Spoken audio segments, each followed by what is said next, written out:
dragi kolegi, Suzi in vsi ostali prisotni.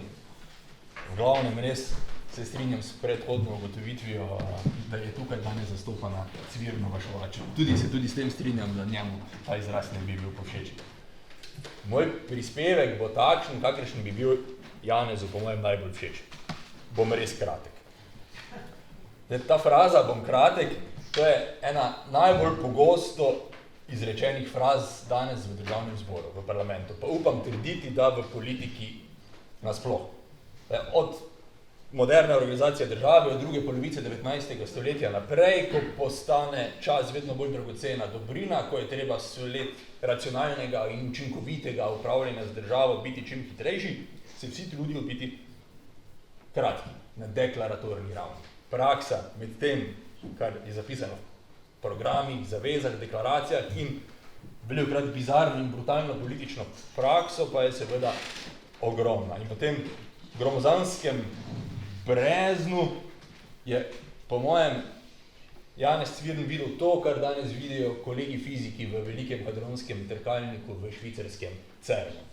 Oni tam iščejo odgovore na najbolj temeljna vprašanja narave. Oni sicer za to porabijo 1,5 teravatnih ur elektrike letno in 1,3 milijarde evrov. Cvirn je bil bistveno cenejši zgodovinar, je pa ravno tako vse po mojem mnenju bilo njegovo delo precej fundamentalno na področju političnega zgodovinopisja. On se je res z veseljem zapodil bogastvo najrazličnejših virov, programov na eni strani in, kar je imel še posebej rad, res politične prakse na drugi strani. V enem obdobju se je na tej poti izrazito zagledal ravno v parlament. To je najbolj javni del politike, je razlagal. Parlament je fajn zum ravno zato, ker združi državne zadeve s širšimi množicami. Zdaj povzemam te že večkrat omenjene danes številne pogovore, ki smo jih imeli. Ne bom zdaj natančno trdil, kdo je rekel katerega izmed teh stavkov, ampak vsi smo se pa izjemoma strinjali s tem. Zdaj, skoraj da včasih jaz dobil občutek, da ga politična zgodovina v času prednje je postala množično ni tako zanimala, ampak ni resno. Njega je res zanimala vsa zgodovina in predvsem jo je imel rad, imel je zelo pozitiven odnos do vsega, ampak najbolj intrigantna pa se mu je zdela takrat, ko postane množična. In seveda iz tega izhajajoče potem sklepal, da za razumevanje preteklosti je potrebno poznati in politične zgodovine prav vse razsežnosti političnega delovanja. Pravi, če želimo spoznati mehanizme sprejemanja odločitev, načine upravljanja z državo, moramo vedeti, odkot prihajajo politiki, odkot prihajajo poslanci, kako se rekrutirajo, formirajo, kaj na nje vpliva, kako se organizira delo parlamenta. In trdil je to, čisto po svoje, kar pravzaprav pravi teorija, da strukture oblasti ni mogoče poznati brez njene notranje dinamike, brez vsakdanjih praks in brez temu, kar danes rečemo komunikacijski svetovi, komunikacijski načini.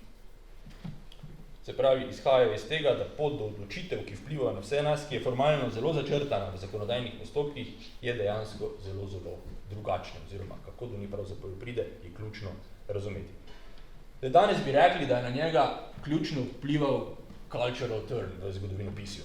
Čeprav tega v svojih besedilih ni nikoli niti omenil, nekaj šele, da bi to na dolgo in široko pojasnjeval. V njegovih uvodih mnogi pogrešajo umestitve v neke historiografske tokove, v teoretske okvire, kar pa seveda ne pomeni, da tega ni, oziroma da se je on tega ognil. Mislim, če sem se prav zapomnil, da si ti Rok na žalni seji zelo dobro povedal, ali pa bil kdo drug, da je on zelo dobro poznal vse teoretske tokove, jasno, da je bil izjemno načitev, ampak njemu so bili vsi teoretski tokovi ne kalup, kamor je treba prisilno umestiti svoja dognanja, ampak pomagalo, napotilo, nekaj, kar pravzaprav ti lahko pomaga stvari razumeti, odpreti nadaljna vprašanja. Z marsikatero veliko tezo, o tem bomo verjetno danes kaj slišali, se on ni strinjal, ali pa se vse deloma ni strinjal, ampak ga to seveda nič ni zamejevalo, nasprotno. Zdaj, bolj kot ta cultural turn, vse po mojem mnenju je najvplivalo nekaj drugega na področju parlamentarnega zgodovinopisja. 7. zvezek uveljavljene avstrijske edicije Die Habsburger monarhiji, ki zelo izčrpno predstavlja svet konstitucionalizma in parlamentarizma, tako na nivoju skupne države, kot na nivoju posamičnih dežel. Zdaj, knjiga je na enem mestu razgrnila nek fenomen, omogočila komparacijo, opozorila na mnoge nejasnosti, Janez je seveda v njej videl mnoge pomanjkljivosti, ampak to mu je odpiralo nova vprašanja in to mu je omogočilo, to mu je po mojem dajalo eno tako spodbudo. Velikokrat se je v pogovorih vračal na to. Pa seveda, so bolj kot cultural turn vplivali, vse po mojem, Vasilij Melik s svojimi volitvami, pa vsi ti kolegi, ki so se na tem prostoru posvečali tej problematiki, ali pa smo se, če rečem malo v holu, pa smo o tem razpravljali. Njegov parlamentarni opus je seveda izjemno bogat. Najbolj zanimivo je, da obsega tako dela iz klasičnega političnega zgodovinopisja, klasične politične zgodovinske študije, kot dela iz kulturne zgodovine parlamentarizma, zgodovine praks. Med prvimi pri nas je analiziral fenomen poslanskih plač, vprašanje poslanske imunitete, obravnava je, kot veste, žensko volilno pravico, zelo pomembno vprašanje jezika obravnav in, kot vemo, na prvi je spisal zelo celovit pregled delovanja slovenskih poslancev in slovenske politike nasploh v kontekstu avstrijske parlamentarne politike v knjigi Dunajski državni zbor in Slovenci 1848-1918. Zdaj, jaz sem prepričan, če tudi on ves čas imel določene zadržke do kvantitativnih, za računalniško podprtih pristopov k zgodovinopisju, bi sodobne korpusno-lingvistične metode, ki omogočajo, da lahko s pomočjo računalnika zares pa preveremo vse, kar je bilo v enem parlamentu povedano, da je pravzaprav ga to sigurno zelo, zelo zaintrigiralo in da bi prej ali slej se začel tega zelo, zelo izvirno posluževati. Zdaj, njegovo delo je zanimivo, predvsem zaradi tega, kar se deloma kaže tudi na področju parlamentarnega zgodovinopisja, kar se deloma kaže v tej knjigi Dunajski državni zbor in Slovenci. Namreč na eni strani on razgrne temeljne prelomnice v ustavni zgodovini Avstrije, to je na nek način tudi pravno-zgodovinski učbenik, na drugi strani je to zelo, zelo temeljit in celovit in predvsem jasen, lepo tekoče napisan politično-zgodovinski pregled, kjer se dobro ilustrira odnos vsakokratnega parlamenta in vsakokratne vlade. Na tretji strani pa je v njem pravzaprav najbolj celovit pregled delovanja slovenskih poslancev na Dunaju. On je ves čas trdil, da mora biti vsaj deloma v našem fokusu, če se prihajamo iz tega prostora slovensko zgodovinopisje, oziroma moramo mi dognanje iz tega prostora vpenjati v širše kontekste. In seveda pokazuje, da je malo številno slovensko zastopstvo v parlamentu bilo prisiljeno voditi oportunistično politiko, ni imel težav dokazovati, velikih ciljev, ki bi jih morali oziroma ki bi jih naj zasledovali v katerem obdobju.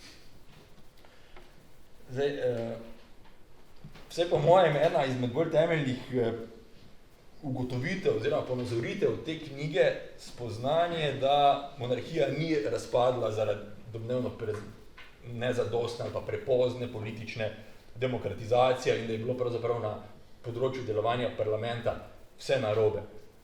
On je zelo jasno pravzaprav pokazal, da je žalostni konec monarhije in avstrijskega parlamentarizma oziroma tako on je pokazal, da je negativna ocena države kot take, pa njenega parlamentarnega sistema, ki se je dolgo uveljavljala v historiografiji, posledica njegovega žalostnega konca. In tu je potegnil paralelo, včasih tudi z Jugoslavijo. Sej, ko je enkrat jugoslavijska država razpadla, je bilo pa z njo baje pa vse narobe. Danes vemo, da se danes pristopamo k temu drugače. Ampak še vedno zasledimo, takšne teleološke teze, vse jasih, da je pravzaprav bil pa avstrijski parlamentarizem neka pokveka. Pa ni, jasno se vidi, on jasno napiše, kaj se je dogajalo, najprej v začetku 48-49, pa potem po obnovi ustavnega življenja, ko je to dejansko bil forum za sklepanje kompromisov in kompromis, ne konsens je temeljni modus operandi v parlamentarni demokraciji. Potem od 90 letih izrazito naprej, seveda pa to več ni bil ta prostor, niso se znali dogovoriti o temeljnih vprašanjih organizacije države. Z Janezom sva nekoč ob pivu, velikokrat bo verjetno ta beseda danes omenjena pri vsakem referentu, načrtovala veliko kulturno zgodovino parlamentarizma, ki bila časovno in prostorsko čim širša, kajti le v tem smo videli neki smisel, ki bi omogočil neko novo spoznanje. In ko sem enkrat poskušal predstaviti koncept, je bil navdušen, ko pa sem jaz potem nadaljeval v skladu s tem, kaj pravzaprav se danes piše drugot in začel podrobneje oblikovati idejo, pa ni bil več tako zadovoljen. On je namreč izrazito izhajal iz virov. Temeljna ideja, koncept že, koliko pa je treba začeti delati, začeti je treba raziskovalni proces in potem sproti oblikovati koncept, ne pa takoj pravzaprav na začetku precej natančno začrtati neki project management. To se mu ni zdelo smiselno. Mnoge funkcije parlamenta, recimo, ki jih danes širše identificiramo, vsi, ki s tem ukvarjamo, se veste, v vseh režimih ima parlament neke funkcije, legitimacijsko, simbolno, povezovalno, včasih zunanje politično, to je on dognal sam, pa je mogoče malo drugače zapisal skozi svoje delo. In najlepše se po mojem pri njem je bilo to, da se ni nikdar obremenjeval z umestitvijo svojega dela v aktualni čas. Če je videl, da se njegovo besedilo ne uvršča v mainstream, je pač skomignil z rameni, pa šel s prijateljem na pivo. Če pa je ugotovil, da je njegovo delo v enem trenutku zelo, zelo aktualno, pa je spet skomignil z rameni, pa šel s prijateljem na pivo. Hvala lepa.